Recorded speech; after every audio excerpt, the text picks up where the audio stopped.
Okay, let's dive right into this. Welcome to today's explainer, where we're cutting through all the noise and getting straight to the exact hard numbers that disabled Americans will actually see in 2026. If you or a loved one rely on Social Security disability benefits, you already know just how confusing this system can be. Rules shift around, inflation completely changes the math, and figuring out exactly what's going to land in your bank account can honestly feel like a guessing game. Well, today we are taking away the guesswork. We've gathered all the verified 2026 data, from the monthly averages to earnings limits, all the way to those massive, often surprising back pay windfalls, and we've mapped the whole thing out for you right here. To keep things super clear, we've broken this complex system down into 6 main buckets. 1. The 2026 COLA baseline. 2. SSDI average monthly payments. 3. SSI maximum federal amounts. 4. Working while receiving benefits. 5. The back pay windfall. And 6. Deductions and attorney fees. Let's get right to it. Section 1. The 2026 COLA baseline. Now, what's really interesting here is this single percentage point, 2.8%.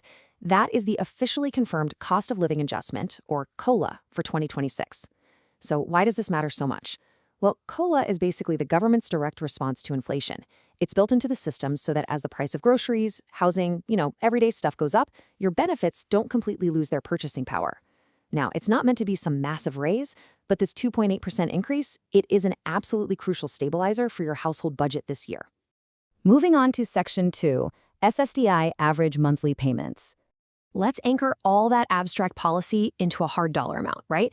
For the average disabled worker on SSDI, the new monthly payment expectation for 2026 is sitting right around $1,630. To put that into perspective, that represents an average gross increase of about $44 a month compared to 2025.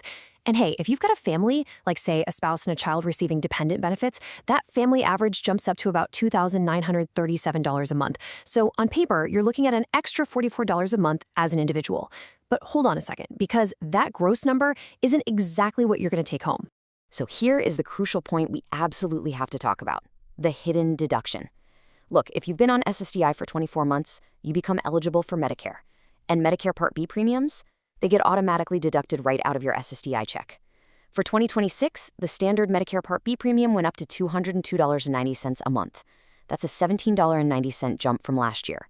So when you subtract that $17.90 premium increase from your $44 gross COLA increase, your actual net monthly gain, the real extra money hitting your bank account, is just about $26.10.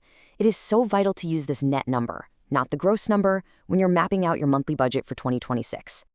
All right, Section 3, SSI maximum federal amounts.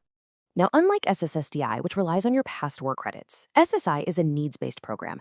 It's for folks with very limited income and resources, which also includes children with disabilities. Thanks to that 2.8% COLA increase we just discussed, the maximum federal monthly SSI payment for an eligible individual in 2026 is now exactly $994. If you're part of an eligible couple, that maximum federal amount bumps up to $1,491. Real quick note here, though. This is just the federal maximum. Some states actually chip in a supplemental payment on top of that $994. So, depending on exactly where you live, your actual check could be slightly higher. Okay, let's look at Section 4, working while receiving benefits. And this brilliantly illustrates the exact earnings limits you've got to memorize for 2026. The Social Security Administration uses this metric called Substantial Gainful Activity, or SGA. Basically, if you earn over a certain threshold, they kind of assume you're capable of supporting yourself, and boom, you risk losing your benefits entirely. For non-blind individuals in 2026, you cannot earn more than $1,690 a month, period.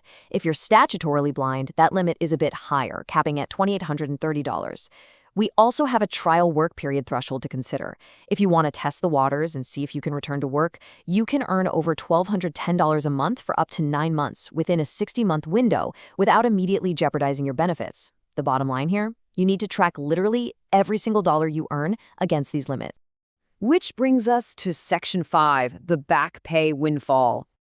To truly understand your windfall, you really have to know that there are actually 2 totally different buckets of time you're being compensated for. People mix these up constantly. So, back pay covers the agonizing period from the day you officially filed your application all the way to the day the judge finally bangs the gavel and approves you. Honestly, the longer the system delays, the more this specific bucket grows. Retroactive pay, on the other hand, looks backward. It covers the time you were disabled before you even managed to file your application. But, and this is super critical, retroactive pay is strictly capped at a maximum of 12 months, no exceptions. Let's move to a real-world example and see how this builds up. Meet David. He's a 58-year-old construction worker, and his degenerative disc disease finally forced him to stop working in January 2024. So that January date is his official onset date. Now, the government applies a mandatory 5-month waiting period. Kind of think of it like an insurance deductible, where you just get paid absolutely nothing. For David, that's February through June of 2024. Because of that, his official date of entitlement, meaning the day the meter actually starts running on the money he's owed, is July 2024. After navigating all the typical denials and waiting forever for a hearing, David finally gets approved in July 2026. So, let's break down the exact mechanics to calculate his windfall. It's basically a simple 3-step process. Step 1, identify that official established onset date. Step 2, subtract those 5 painful months where no benefits are paid. Step 3, take the remaining months between his entitlement date and his approval date and multiply that by his monthly benefit amount. For David, the time between his entitlement in July 2024 and his approval in July 2026 is exactly 24 months. Now watch this. When you multiply David's 24 months of waiting by his average SSDI benefit of $1,537 a month, you get this incredible number, $36,888. I mean, wow. This right here is the surprising silver lining of that notoriously slow appeals process. David's agonizing 2-year wait wasn't just lost time. It actually reframed his delay into a strategic accumulation of nearly 37 grand. So remember, every single month you're waiting for a hearing is another month getting added to this final lump sum check.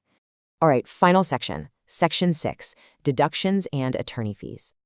Now, navigating an appeal almost always requires a disability attorney. And the good news, they work on contingency. That means no money up front. However, their fee is heavily regulated by federal law. If you win, the attorney's fee is strictly capped at 25% of your past due back pay or a maximum dollar amount of $7,200, whichever is less. The SSA just deducts this directly from your lump sum before sending you the rest. It's a system that's literally designed to ensure you get professional help without any out-of-pocket risk, all while keeping the vast majority of that windfall right in your hands.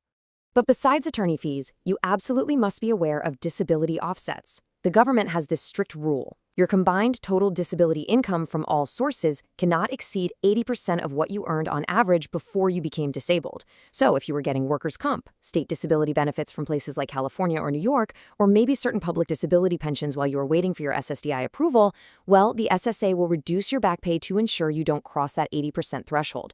Simply put, you can't double dip the system. There is also a critical contrast you need to be aware of regarding exactly how this money is paid out, because it totally depends on which program you're on. If you're on SSDI, your back pay is delivered as one single, massive lump sum payment, and it can include retroactive pay for time before you applied. But if you're on SSI, there is absolutely no retroactive pay for the month you applied. None.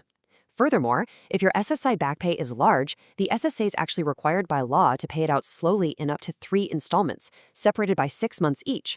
Seriously, do not let this catch you off guard if you're an SSI recipient sitting around expecting one giant check.